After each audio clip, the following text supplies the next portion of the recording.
Wise About Life. And we have today with us Noah. I'm going to put the son first, and Nathan East. Hey, the wiser. Because we get a lot of wisdom, I know, from our children. For sure we I do. don't know though. I don't know. These days they're pretty wise. So. Yeah, exactly. I completely defer, right? Like I completely defer. So fellas, just so you know, me as Jude, I've been running a company, Abundant Sun, with my husband. Well, I mean, it's been since 2003. And we did a lot of work in the early days, and still to a certain extent today, like on a lot of cross-cultural communications, psychology, diversity, inclusion. We've always been into diversity and inclusion because we are creative people. And what's Right. motivated us is creativity and innovation. Um, as the years have gone by, we've really wanted to bring something to the world that was more than what diversity had become in the mainstream. Because for us, it's a bit lost. So we created this whole idea of having a talk show with people that we know and love who have been able to bring some wisdom into the world. And our main motivation is at this moment in time, we've created JuJuBee, which is what we define as our humane and pro-social educational community. So we're inviting people into the community who really look at the values that we think bind all of us together that have somewhat been diluted in the world that we're swimming in today. And so Wise About Life to us is all about us having the time together in community to, look at our humanity, look at our social beings, how we are together, our relationships, our healthy relationships. So it just fell naturally to me to want to speak with the two of you about who you are, but also the work that you do independently of one another, but also the beautiful work that you've now created together. So that's why we've invited you Thank you. today. Yeah, yeah. So Thank you. it is a huge blessing, as you say. Well, And yeah, go ahead, Flo. yeah. Well, I was just gonna say, I love now because like the first thing you hear if you were to go to a financial advisor, he said, we're gonna have to diversify your funds, Like instead of just being in one stock Apple for the rest of your life, we're gonna bring in maybe a little Nvidia or Tesla or whatever, Google or and so to me that starts to make sense when you talk about being wise. Okay, I'm not just gonna put all my eggs in one basket. We're gonna diversify. So I'm trying to figure out how we went from that concept of diversity to it's a bad word. Like I'm still trying to get my head around and I thought to myself the other day as we were playing the show in Paris with Eric Clapton, I looked around the stage. I said, "Wait a second. I'm counting 5 black people on the stage and they're not there because Eric lowered his standards so that he can include black folks, like the whole notion of me even looking at my fellow musicians and thinking about that is just incredible to me now, and because they're there because they're the best he can have anybody on the planet. Right. And so I I start to get a little nervous when the new meaning of diverse and the new um, definition that is trying to be portrayed is that, oh, if you have diverse, if you walk in and the surgeon is black, that means they drop their standards so they can let a black person in there. And it just starts to be a little ridiculous for me that a whole group of people will start to believe that because somebody said it. And even worse would be that if you thought that for yourself as Right. a black person, that I'm less and I have an opportunity here because it just goes against everything that I've been taught up to now. Yeah. Yeah. And all these decades on the planet, and you try to improve, you try to grow. And so the fact that diversity is a bad word now is really causing me to stay up at night trying to figure out why. Yeah. you know. Well, let me tell you, just get some sleep. I'm sorry. I'm sorry to Just get some I'm sorry sleep, to man. pontificate and make such a long case for it, but it's just like it's a bad word now. Like Yeah, it's it's fat. incredible. It's really quite extraordinary. No, what do you think about it before we like hit into some of the other questions I've got for all of you? Hey, I think more than ever we need diversity, and it makes us stronger. Having different perspectives, different background, different cultures. We need that Yeah. to be stronger. But and I want to just like hop off that because I've done a lot of work over the decades in lots of different industries. And to your point, Nathan, like I'd say it's okay to diversify financial portfolios. It's okay to have private equity. You can use diversity and equity when you're talking about finance, but heaven forbid, when we're talking about human beings and humanity, that it's a good thing. So I think there's a whole narrative in there. So if anybody's listening and they want to do a PhD on that one, go for it. I think there's plenty, and let's get some results so we can sleep at night as well. Yeah, so I think I don't know the answer to it.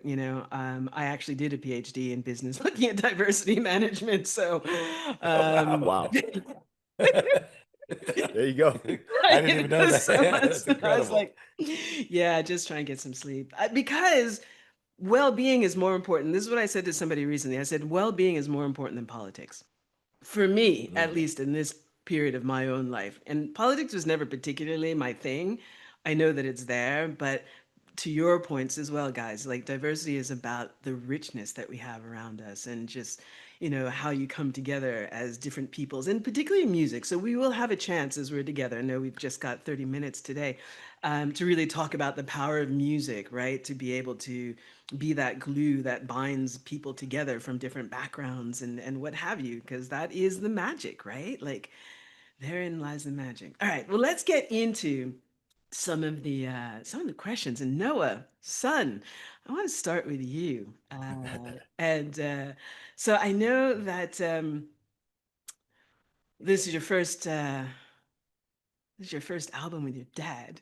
I have seen you be defined as what does it say here? 24-year-old. You're 24 now. You and Sarah are 24. You and your twin sister, or 25. Yeah, just turned 25, Just and turned 25. Okay. yeah, Happy birthday. I think that was in May, right? appreciate it. Yeah, Yep, yeah, May yeah. 11th. Thank you. Like, how do you feel about being defined as an offspring?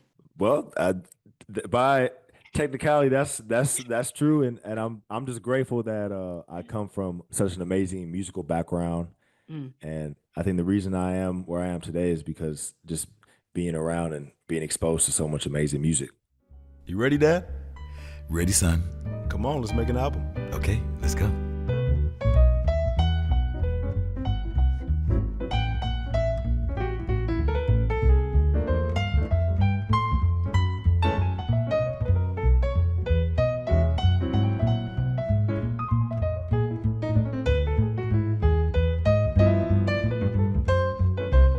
So you and Dad, you've got your first album with Dad, Father Son, which came out in April just before you turned 25. And so, how is that as an evolution for you to come up to that? Because I saw some tracks of you playing yesterday when you were 14, and now I'm watching you playing Wow. yesterday as a man, right? Like, come on, that's a distance.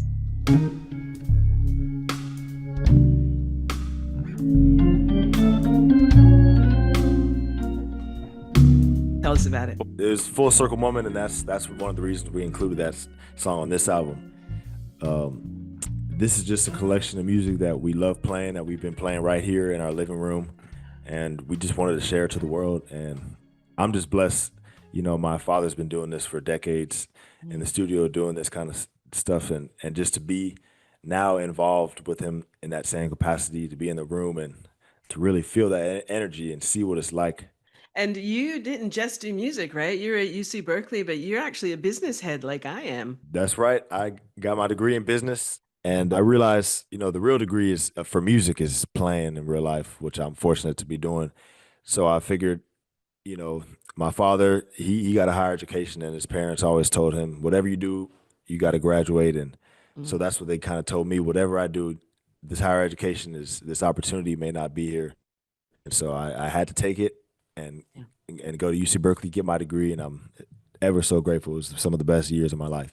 That's excellent, excellent. And hopefully you'll be able to merge all of that good education as your career continues to evolve and develop, right? That's right. Nowadays, as a musician, you gotta know everything. You gotta You got to be your own record label. You got to be your own marketing, salesperson, everything. So just trying to be as versatile as possible in Yeah, today's yeah, world. yeah, yeah. I think I really love how you talk about being an entrepreneur and being versatile because again, that brings us back to diversity, right? You're not going to just be one thing your whole life. You're not going to just Exactly. play one instrument your whole life, right? If you do music or you have curiosity, then you do many things. And I think you both have been defined as eclectic in some instances, huh? I mean, eclectic again is, you wake up and you go outside, you're going to see mountains, you're going to see the ocean, you're going to see the sun, the rain, I mean, it's going to be everything that we get given in this life, And so I always used to laugh at the notion that you had to be, oh, you're R&B, okay, go down the corner, go down the hallway to the R&B door, go down to the jazz door. I mean, we're all we're all kind of connected, and it's all of our all of our spirits, and there's so nobody drew a line and put a box in and around you, said, okay, you have to only speak one language, you know Right. when I go to the ice cream store and and when I see all those flavors, wait, they got pistachio, green tea, and chocolate. Okay, I'll take all three of them. One It's of just like everything, please. one of each. I can never make up my mind, but the beauty is then I'll taste a little bit of that chocolate and it'll just be, oh, yes, And then when I Mm. get over to the green tea, it's, oh, yum, And Oh. so I don't, I always feel like I'm denying myself if I have to pick one. Right, right, right. Well, I'm gonna bring you back to some historical context on that. If I feel as though if I'm denying myself, if I just pick one, Nathan, do you know how long I've known you for? No, you Oh don't man, probably remember. Do you remember? it's been a while. It's been a while. I think I was 13 going on 14 when I first met you. What? Yes, sir. Wow, you're kidding. I am not kidding. I was staying in your bungalow house in Burbank when you were still living in Burbank.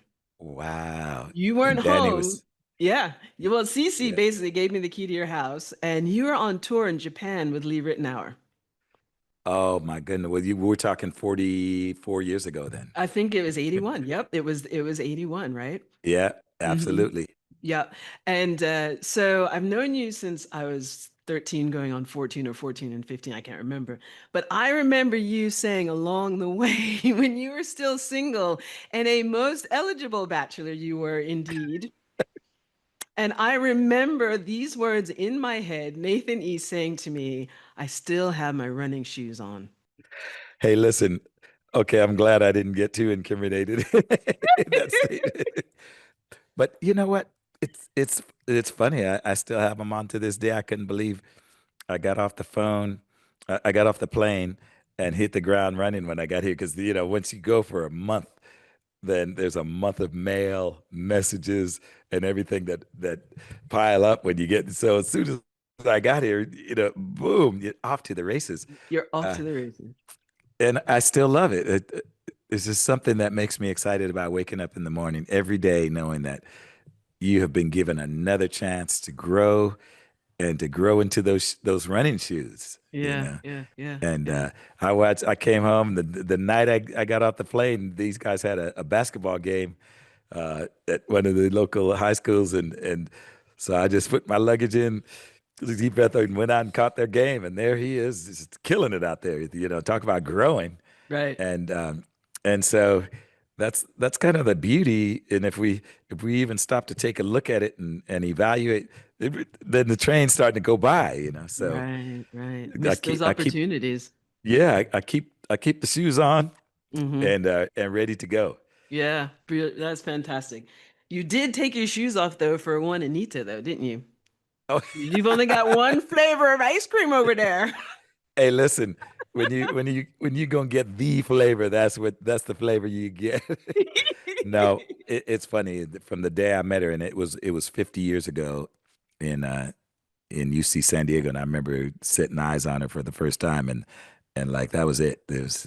She had everything that I ever wanted. Now she became a pediatrician, and she went off to med school. I went off and hit the road, Mhm. but I think in in the big picture now, when I look at it, in the back of each of our heads, we kind of said, okay, I think this, and for me, that's one of the things in life I'm forever grateful. The most important decision you make in your life, your partner, your Mm-hmm. spouse, Mm-hmm. the person you're gonna wake up with. And I don't care if it's raining, sunny, if you whatever is going on, this is your partner. Mm-hmm. And to this day, she continues to prove to me that, boy, was that the best choice you ever made in Mm, that's your life. beautiful. Yeah, But what about through difficult times though, right? Like Nathan, like I said, Nathan, I've watched you as I've grown up. I've watched you grow up into an amazing artist thank across you. the world. Indeed. Undeniable. But what's the wisdom that comes out of that for you? Like when we're thinking about our relationships, because, as we got into this call today, you have so many accolades. And first of all, I didn't congratulate you on your Lifetime Achievement Award that you got in San Diego. So, I didn't. I thought I was too young to get that, but I guess. yeah, no, you are your spirit because you got their shoes on, you see, it just keeps you going. But I look at you and you have had such great success. And no matter how much jet lag you have, no matter how tired you are, no matter how discombobulated and confused you might be, like, when you're in a hotel and you wake up, you're like, what room am I in? Which way is the bed facing? You are always Right. so happy and joyful. You know what? It's not only a choice, but it's something that um, I wake up with so much gratitude, and then I'm so blessed that if I was anything else, I would have to slap somebody slap me, because look at my son, look at what we've done, spending, look at where we live, look at where we're going, we're introducing our music to the world. Mm. Um, I got my dream when I married my wife. I got two beautiful kids. I came from a wonderful family, like 9, 10 piece family It's that a lot of was people.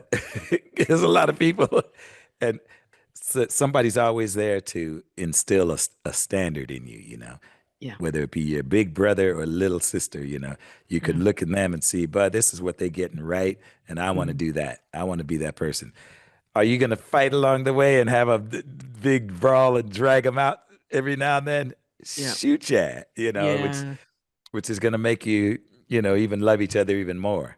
But are those the things that are just gifts from God? Yes. And when I wake up, it would be totally grateful for me not to just be on my knees saying, thank you, Mhm. Lord, for one more day, for Mhm. this beautiful family, the one that I've been able to be blessed with, the one that I came from, Mhm. um, all the corners of the world I've been able to travel, doing what I love doing, making music. I mean, where's the problem? Where's the Like problem? what part of that does not make you smile from ear to ear every Mm. day, And Mm. so that's kind of where I am. It's a choice. Oh, by the way, are there a million things you could look up that could cause you grief and want not to smile? You don't have to Mhm. look far, you Mm-mm. know. That that's why I don't turn my phone on instantly because then you'll get it. Right. Like I Television, wake up, phone. television, any screen. But the more what I do is I'll wake up, go outside, get my feet on the ground, barefoot, and get connected and plugged into the day that way and look up and say, oh, wait a second, I got breath, I got air, the Mhm. birds are singing, Mhm. and that's kind of how I choose my focus, at least to start the day. Yeah. Uh, and then by the end, you're going to get wound up in all the things that everybody's winding us into, and you do not have to go far to get depressed, and you don't have to go far for somebody TikToking you what to eat, what to drink, what to do, who to vote for, who not to vote for, who to love, who to hate. I mean, it's just endless, endless, endless. It'll be that way in 100 years from now. So what I try to do is focus on the things that are going to move me forward and grow and not be distracted by those things. Some of them are created just to be distractions for you, Mm. so you don't get any wiser. There's so many things that I think people are just relying on people to tell them now, and then whatever that person's belief system is, and then that's where we get crazy. And then next thing you know, that's where the drugs. Oh, I need a drug to make me happier, to make me Right. sadder, give me more energy, less energy, and so. We have to claim it. We have to claim our lives back. Tell me quickly about Turn Up for Recovery. You're both ambassadors for Turn Up for Recovery and the healing power of that music. Noah, why'd you get involved Right. in that? I think it's such a great cause, um, and especially, first of all, abstaining from alcohol and just staying on the right path, but also using music as a vehicle of just keeping us grounded. And it's something that we could all, regardless of background, regardless of your past, what you do, it's something that you can kind of latch onto, and it keeps you healthy, keeps you sane, and it's I think that's the addiction that you want to have is playing music. So that just keeping that music going is for a cause like that is great. Mm, And life is our gift from God. What we do with it is our gift to God. And anything in between, there is so much noise that we have to be very, very careful not to let that define us. yeah, it's dangerous out there. It's getting rough, and I was in Paris the other night, and we played our gig, and after the gig, the Paris Saint-Germain won the championship. So the streets of Paris they were going. You thought they played the game, like every every single horn was honking, and people were going. And for the most part, it was a celebratory thing. And I ride my bike to and from the gig every day, so I'm on my bike and I'm going down, ringing my little bell with the horns. And I found myself on the Champs Elysees, and apparently there was a group of people that were acting a fool, and the police decided uh, to tear gas them. So guess who got tear gassed? No, you didn't. In Paris. One minute I'm saying this is the coolest ride home from a gig, and the next thing is my eyes are burning, my skin is burning, and I'm going, "What the heck is going on?" And a police officer had to point me to a place to go to get away from the gas. Oh And man. you know, I I'm not used to being tear gassed. No. It's just not one of those things that happens on a day-to-day basis. Oh, And that's it's let funny. me know too, like they turned a celebration into an evening where, like, I think 4 people died, 40 Um, cars got torched, and mm, they broke all the windows. I mean, it was like, really, mm, guys, this mm-hmm. was a game. You Right, know, they kicked right. the ball into a net, and these guys got 5 more points than the other team. Okay, really? Some 4 people lost their life behind that, Yes. and people were hospitalized. And cars were doing donuts, missing cars like by inches, and going down the street the wrong way. People sitting on top of the cars. Hmm. 5 people on a bike on a motorcycle doing a wheelie. That's good. Y'all are crazy. Well, I'm You glad you know. made it out safely. I'm definitely No, glad. yeah, I made it back, but it was an experience. And yet again, another thing that I can kind of check off the list. Be careful when in a crowd of people. To keep your eyes and ears open. And it almost made me think, have one of them N191 masks and some eye Hmm. protection just in case. Just in case, be on the safe side. Yeah. I want to ask Noah about the social media side, particularly being a younger person and all that. Like, how do you keep yourself safe and Yeah, healthy watch. and sane? Yeah, once again, there's a choice. You can wake up every day and decide to, instantly check the phone and just receive this, surge of dopamine and just so much information coming at you. Or you could take a simple go outside, get a workout in, and just Mm, cook a meal. And mm, it's funny, like that simple change, even just being inspired by him, makes such a huge difference because especially as a musician, you go on Instagram and you're gonna see all these, you know, crazy musicians doing all this stuff, and it's almost like a race to see who could just play the fastest or mm, do the most, and it definitely alters your perception, and it's very easy to fall into that trap and say, okay, let me try to do this, and mm, really just to stay grounded in what mm, you know and what's real because the phone is it's not real life.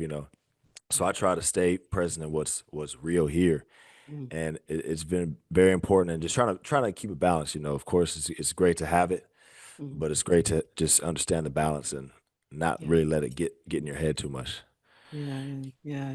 You both really talk about being grounded with all of it, and being rooted in who you Yeah. are. And you're in the media. You're in like this is a huge global arena for you. You're exposed, you're public figures, and I love how you maintain the integrity of family. I love how you keep that groundedness and that love inside of all of you. It's so sweet. We're very blessed. Yeah. Yeah. And then when I look at you, I look at Nathan, I look at Nate, I look at the family, it's like it's not about fame, it's about the relationships that you have to one another and to yourselves that really makes you as special as you are. 100%. Nice. Yeah, relationships have been for me the key to, just like we've known each other since you were 13. Like here we are having a conversation, and why? It's because we have a relationship. you Hmm. know, it's- and I know your sis, I know your family. I've met, a lot of the people that you love, and so to me that there's a value in that you can't get through a screen on an iPhone Right. or a computer screen. It's just you can't get that, and being aware of that, and life is there's so many choices. Quincy Jones used to say, in the course of a day, you have so many choices. Just say musically, am I going to play a low note, long, short, loud, soft? Mm, Just that. But on the way to the studio, am I going to go left, right? These these choices influence where we end up in our lives.